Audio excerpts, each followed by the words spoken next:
नमस्कार दोस्तों, आज हम अध्याय 4 मानव बस्तियां के भाग 2 की चर्चा करेंगे। दोस्तों, इस वीडियो में हम देखेंगे ग्रामीण बस्तियों के स्थान को प्रभावित करने वाले कारक तथा ग्रामीण बस्तियों की समस्या। तो चलिए दोस्तों, अब हम आगे बढ़ते हैं। हम आगे बढ़ते हुए चर्चा करेंगे मानव बस्तियों की और अब हम देखेंगे ग्रामीण बस्तियों के स्थान को प्रभावित करने वाले कारक। दोस्तों, जब हम बात करते हैं ग्रामीण बस्तियों के स्थान को प्रभावित करने वाले कारकों की, तो यह मुख्यतः 3 कारक होते हैं। पहला भौतिक कारक और हमारा दूसरा कारक है सामाजिक और सांस्कृतिक कारक और तीसरा कारक है मित्रों सुरक्षा कारक। तो चलिए मित्रों, अब हम आगे बढ़ते हैं। आगे बढ़ते हुए हम मानव बस्तियां की चर्चा को जारी रखते हुए अब ग्रामीण बस्तियों के स्थान को प्रभावित करने वाले सभी कारकों का एक एक करके अध्ययन करेंगे। तो दोस्तों, शुरुआत करते हैं हम भौतिक कारक से। दोस्तों, जब हम बात करें भौतिक कारक की, तो भौतिक कारक ह्यूमन एनवायरनमेंट का ही पार्ट होता है, जिसमें सभी फैक्टर्स आते हैं, जैसे कि उपस्थित भूमि, जलवायु, पानी की व्यवस्था आदि। तो दोस्तों, हमारे ग्रामीण बस्तियों को प्रभावित करने वाले भौतिक कारक का सबसे पहला कारक है, वो है नियोजित बस्तियां अर्थात प्लान सेटलमेंट। इसमें क्या होता है कि जो सेटलमेंट होती है वो एडवांस में ही प्लान आउट कर लिया जाता है, मतलब उसकी प्लानिंग पहले ही कर ली जाती है। तो दोस्तों, इसकी प्लानिंग का आधार क्या क्या हो सकता है? तो हमारा पहला हो सकता है सुरक्षा, सिक्योरिटी, पानी की व्यवस्था आदि। तो इन सभी कारकों को ध्यान में रख के हमें ये पहले ही प्लान कर लिया जाता है कि हम बस्ती का निर्माण किस प्रकार करेंगे या किस आकार में हम बस्ती को व्यवस्थित करेंगे।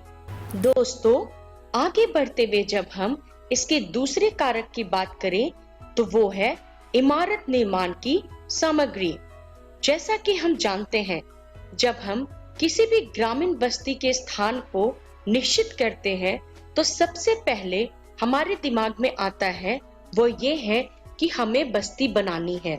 तो बस्ती बनाने के लिए मित्रों किन किन सामग्री की जरूरत होती है? तो पहला है ईंट, मिट्टी, बालू, छड़। तो ग्रामीण बस्ती के स्थान को निश्चित करते समय हम इस बात का ध्यान रखते हैं कि जो घर हम बनाने जाने वाले हैं या जिस बस्ती का हम निर्माण करने वाले हैं, तो इस बस्ती के निर्माण में प्रयोग में आने वाले सभी सामग्री हमें वहां इजीली अवेलेबल हो सके, अर्थात आसानी से मिल सके। चलिए दोस्तों, आगे बढ़ते हुए हम इसके भौतिक कारक की तीसरी कारक को देखते हैं। वह है भूमि अर्थात अवेलेबिलिटी ऑफ लैंड। दोस्तों, जब भी हम ग्रामीण बस्ती के स्थान को निश्चित करते हैं, तो यह सबसे मुख्य बात है जिसका हम ध्यान रखते हैं कि वहां की भूमि कैसी है। भूमि कैसी है का तात्पर्य है कि भूमि उपजाऊ है या नहीं, वहां की भूमि लोगों के रहने के लायक है या नहीं। ऐसा हम क्यों करते हैं? क्योंकि जो वहां पे मानव बसेंगे, उनका मुख्य व्यवसाय वो होगा कृषि, और कृषि के लिए हमें उपजाऊ जमीन की जरूरत है। तो ग्रामीण बस्ती के स्थान को निश्चित करते हुए हम जमीन की उपजाऊ होने की पुष्टि कर लेते हैं। चलिए दोस्तों, आगे बढ़ते हैं हम अपने भौतिक कारक के अगले कारक की ओर, जो है जल आपूर्ति। दोस्तों, जल, जैसा कि हम जानते हैं, जल ही जीवन है। तो ग्रामीण बस्तियों के स्थान को निश्चित करते समय हम इस बात का ध्यान रख पाते हैं कि वहां पे जल अच्छी तरह से उपलब्ध हो सके या वहां पे वाटर की अवेलेबिलिटी इजीली हो जाए, क्योंकि जल पीने के काम में, खाना बनाने के काम में, सिंचाई के काम में, बहुत सारे काम में आते हैं, अर्थात जल के बिना हम जीवन की कल्पना तक नहीं कर सकते। तो दोस्तों, ये थे हमारे सभी भौतिक कारक जो ग्रामीण बस्तियों के स्थान को प्रभावित करते हैं। चलिए अब हम आगे बढ़ते हैं। आगे बढ़ते हुए अपनी चर्चा को जारी रखते हैं और अब हम ग्रामीण बस्तियों के स्थान को प्रभावित करने वाले कारक में सामाजिक और सांस्कृतिक कारक की चर्चा करेंगे। दोस्तों, जब हम बात करते हैं सामाजिक और सांस्कृतिक कारक की, तो हमारा पहला आता है जाति। जाति ग्रामीण बस्तियों के स्थान को बहुत तरह से प्रभावित करते हैं। एक जाति के लोग जिनकी बोली, भाषा, रहन सहन एक समान होता है, वह अपने ही जाति के लोगों के साथ रहना पसंद करते हैं। तो ग्रामीण बस्तियों का जब हम स्थान को निश्चित करते हैं, तो इस बात को सुनिश्चित कर लेते हैं कि वहां पे जो जाति या धर्म के लोग होंगे वो एक समान ही होंगे, ताकि उनको आपस में तालमेल बैठाने में मुश्किल ना हो और वो प्रेम पूर्वक साथ साथ रह सके। दूसरा सामाजिक और सांस्कृतिक कारक है संस्कृति अर्थात कल्चर। हर गांव की, हर बस्ती की अपनी एक संस्कृति होती है और इंसान की जो संस्कृति होती है वो अपने ही संस्कृति वाले लोगों के साथ रहना पसंद करते हैं। जैसे कि अगर किसी गांव की संस्कृति या वहां का कल्चर फार्मिंग है अर्थात कृषि है, तो कृषि करने वाले या कृषि में इंटरेस्टेड सारे लोग उसी गांव में रहना पसंद करते हैं। तो ग्रामीण बस्ती की जब हम स्थान की निश्चित करते हैं, तो हम इस बात को सुनिश्चित कर लेते हैं कि एक समान संस्कृति वाले लोग एक साथ रह सके। जैसे कि किसी गांव में अगर कुछ वर्ग कृषि में इन्वॉल्व है और कुछ वर्ग मछली पालन में और कुछ पशुपालन में, तो इनको अपने वर्ग के हिसाब से ही रहने देना चाहिए। अर्थात इन बस्तियों का निर्माण वर्ग के हिसाब से ही होना चाहिए। दोस्तों, हमारा तीसरा कारक है धर्म। धर्म मानव जीवन को प्रभावित करने वाला सबसे बड़ा कारक है।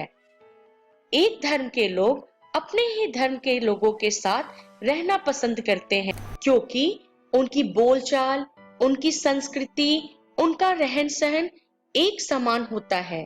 तो दोस्तों, जब ग्रामीण बस्ती के स्थान को हम निश्चित करते हैं, तो उसमें धर्म को भी ध्यान में रखना चाहिए, क्योंकि अगर हम दो धर्मों को एक साथ बसाने की कोशिश करें, तो शायद हमारी ये कोशिश असफल रहेगी।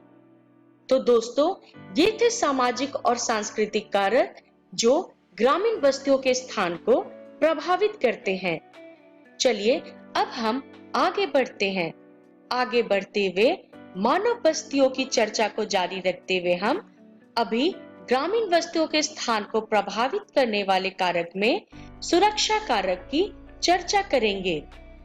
सुरक्षा अर्थात सेफ्टी एंड सिक्योरिटी। हर इंसान सुरक्षित रहना चाहता है। हर इंसान को अपने जीवन से लगाव होता है, प्रेम होता है, अतः वह अपने जीवन को खतरे में नहीं डालना चाहता। दोस्तों, ग्रामीण बस्तियों के स्थान को जब हम निश्चित करते हैं, तो इस बात का ध्यान रहना चाहिए कि वहां पे बसने वाले मानव हर तरह से सुरक्षित रह सके। तो दोस्तों, सुरक्षा कारक में हमारा पहला कारक आता है लूट। अर्थात ग्रामीण बस्तियों का स्थान ऐसा हो जहां लूट, चोरी और युद्ध और लोकल दंगे ना होते हो, क्योंकि अगर ऐसी हरकतें वहां होती हैं, तो कोई भी इंसान ऐसी जगह पे रहना पसंद नहीं करता। तो दोस्तों, जब हम ग्रामीण बस्ती के स्थान को निश्चित करते हैं, तो सुरक्षा का ध्यान खास तौर से रखना चाहिए। चलिए दोस्तों, अब हम आगे बढ़ते हैं। दोस्तों, मानव बस्ती की चर्चा को जारी रखते हुए हम अब ग्रामीण बस्तियों की समस्या की चर्चा करेंगे। तो दोस्तों, जब हम बात करते हैं ग्रामीण बस्तियों की समस्या की, तो सबसे पहला समस्या है बुनियादी सुविधाओं की अभाव। अर्थात लैक ऑफ इंफ्रास्ट्रक्चर। जब हम बात करते हैं दोस्तों इंफ्रास्ट्रक्चर की, तो इंफ्रास्ट्रक्चर में हमारे आते हैं रोड, बिल्डिंग, ट्रांसपोर्टेशन। पर ग्रामीण बस्तियों में इन सभी सुविधाओं का अभाव देखा गया है।